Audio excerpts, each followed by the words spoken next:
Assalamualaikum warahmatullahi wabarakatuh. Amsayna wa amsal mulkulillah. Siang hari ini cuaca hujan. Bagi sahabat smart semua yang sedang dalam perjalanan atau hendak melakukan perjalanan, agar tetap berhati-hati, pastikan kondisi kendaraan kita sudah dalam keadaan fit sehingga tidak terjadi kendala apa-apa di dalam perjalanan.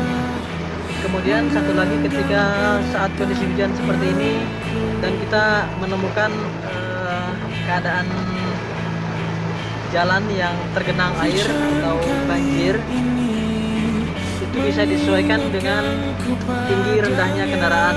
Artinya jika kendaraan kita kendaraan kecil, jangan menerobos banjir, karena bisa dimungkinkan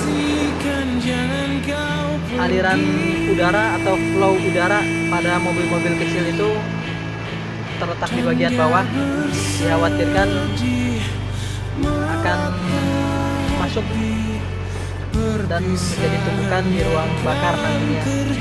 Tetap berhati-hati, jangan lupa berzikir di sepanjang perjalanan. Semoga Allah selalu menjaga dan melindungi kita.